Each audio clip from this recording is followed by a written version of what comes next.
This is also known as the Garden of Six Seasons.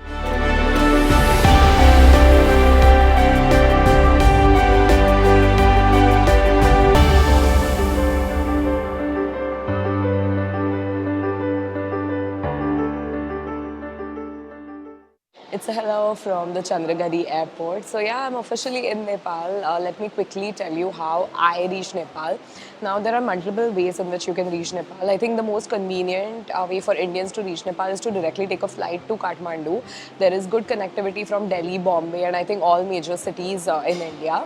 But since I wanted to make it into a little bit of a road travel, and also I was traveling and I was in Bhutan already, so I decided to just cross the border by road. I was in Siliguri yesterday, and this morning I crossed the border from Siliguri to Bhaktapur, and I am flying from the Bhaktapur airport, which is known as the Chandragiri airport in Nepal, and I'm taking a short flight from the Chandragiri airport to Kathmandu. This is, I think the flight is hardly 45 to 50 minutes. And yeah, the Bhaktapur airport is actually in Nepal, so you have to cross the border. The border crossing honestly was very, very straightforward. I just simply booked a taxi from Siliguri, and the taxi guy charged me about 3,000 Indian rupees, and it was about an hour and a half's journey. You have to stop at a checkpoint where they check your passport. Nepal is visa free for Indians, so there's no visa or immigration process as such that happens at the checkpoint.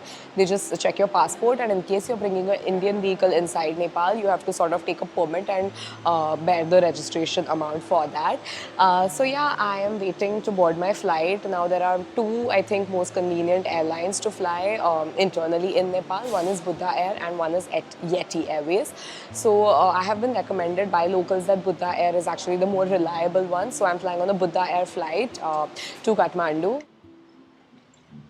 It's a good morning from Kathmandu in Nepal. This is my first morning in Kathmandu, and yeah, it's a wonderful morning. So I am staying in this neighborhood called Thamel. My hostel is right in the middle of Thamel.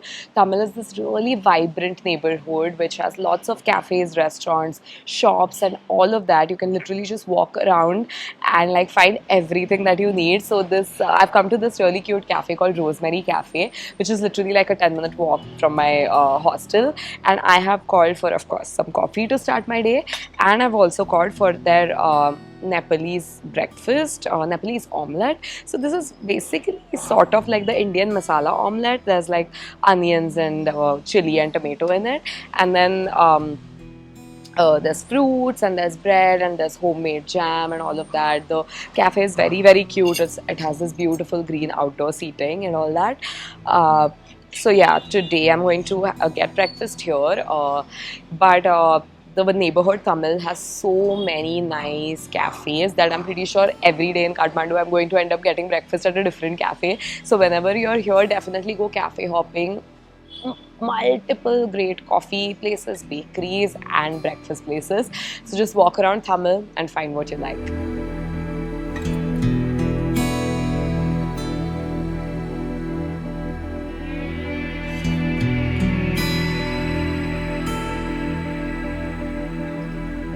Welcome to the Garden of Dreams. This is a tranquil little oasis in the heart of Kathmandu.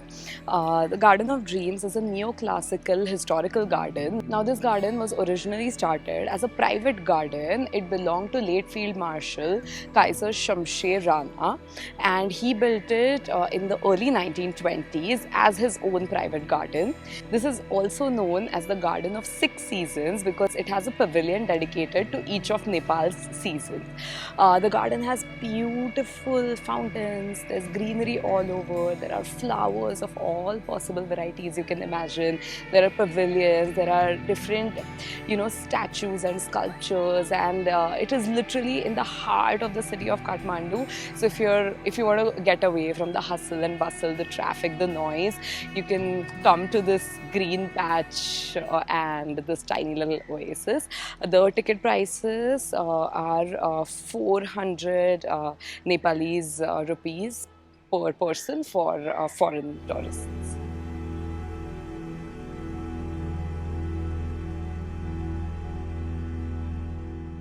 So continuing my exploration of cafes in Kathmandu, I'm here at this place called Himalayan Java Coffee Roasters. Now I had heard a lot about this cafe. 2-3 of my friends who have been to Kathmandu before recommended that you should try out this cafe. And while I went to the Garden of Dreams, it was right next to it, so I decided to give this a try. The cafe is so cute. My favorite part is they have a lot of manual brew options. They have your V60, French press, all of their specialty coffee beans. They have a huge selection of teas as well. They have some great breakfast options. So I've called for an order of French toast, and I am also going to drink a V60 pour over that they have made for me. So the food looks really good. The vibe of the cafe is nice. You can come sit, chill here, read a book, get some great coffee. It's that sort of a cafe. So yeah, definitely goes on my list.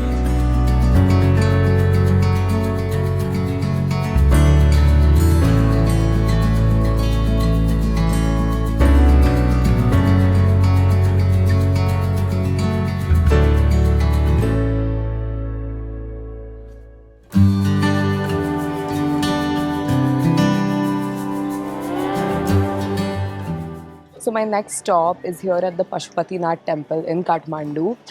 It is one of the most visited temples here, and the Pashupatinath Temple is also known as the cremation temple, very similar to how Varanasi is in India. Pashupatinath, the ghat behind the Pashupatinath Temple is actually a cremation site for the people from the Kathmandu Valley, and it is supposed to be a really holy and religious site. Of course, photography is not allowed inside the temple, so I won't be able to show you what's inside it. But there is an aarti that happens on its ghat every evening around 6 o'clock. So I'm going to try to visit the temple, catch the aarti, and show it to you guys if I can. The temple is open for a few hours in the morning and then a few hours in the evening. It's about 5 o'clock right now, so the temple opens up at 5. So I'm going to go to the temple first and then go watch the aarti. The entry to this temple is free for Nepali locals and Indians, but there is a charge of 1,000 Nepalese rupees for foreign tourists.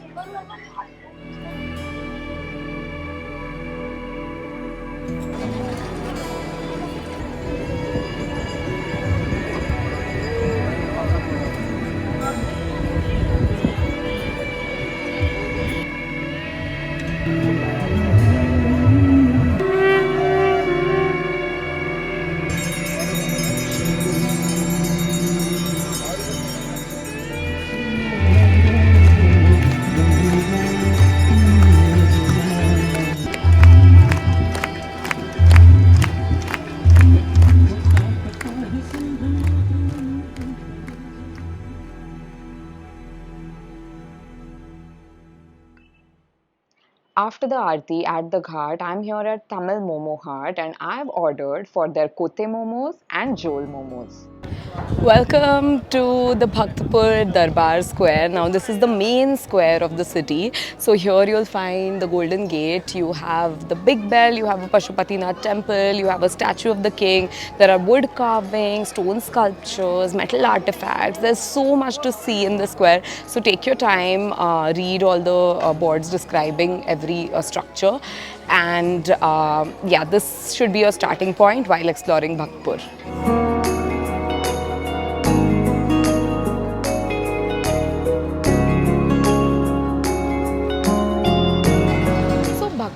Is sort of like a living palace sort of a thing. I don't know if you have ever been to Jaisalmer in Rajasthan, how that fort is a living fort. The whole palace area of Bhaktapur is also like a fully functioning city. Like there are people living here, there are stores, there are restaurants, there are cafes, all of that. And in the middle of all that, you'll find the old preserved heritage sites. This is also a UNESCO World Heritage Site. When I was heading to Bhaktapur, all the locals from Nepal who I had spoken to had told me that you have to try juju dhao when you come here. So juju dhao is basically sweet curd. It means sweet curd in Nepalese, and I was honestly very excited to try it. The moment I got down from my bike here, I could see stall after stall selling juju dhao. So I think it's a local specialty here, and I tried it for the first time right now, and oh my god, it is delicious. And especially in the hot weather right now, it is so cooling. It is giving you energy. Sort of like the mishti doi that we get in West Bengal in India. It is very similar to that, but absolutely delicious. After visiting the Darbar Square, the next square that you're going to be visiting here is the Taumadi Square. Now this square is characterized by its very unique architecture. You can find multi-roofed, like multi-level temples here. As you can see, all of these temples behind me, they have roofs which are in multiple levels.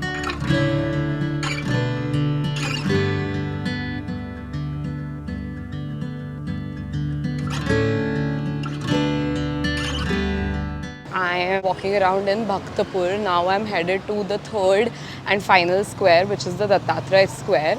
Now, it depends whether you should take a guide or not. Like, of course, having a guide will give you much more detailed information about like the history and architecture and all of that.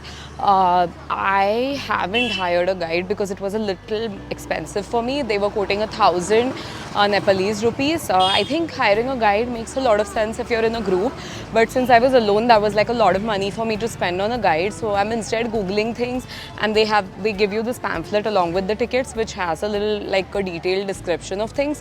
Plus every monument has like a board detailing the little pieces of information about it. So I think you could do without a guide, but if you want like a more detailed historic perspective, you can get a guide. Okay, the slightly irritating part over here if you don't take a guide is that they have absolutely no signboards.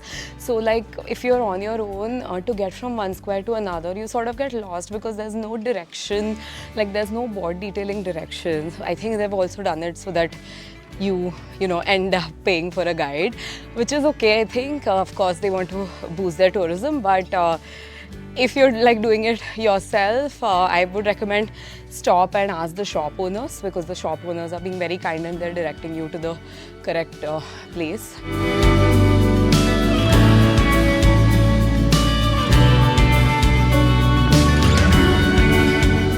And last but definitely not the least, I've arrived here at the last square, which is the Datat Square. Now this is the whole square. And this behind me is the Datat Temple. Now this is the oldest square in the complex, and the highlight here is of course the Datat Temple, the Bhimsen Temple. There's a peacock window, and basically there are a lot of wooden carvings all around in the square. This is also sort of like an open air museum. You can just walk around taking a look at the beautiful intricate wood carvings.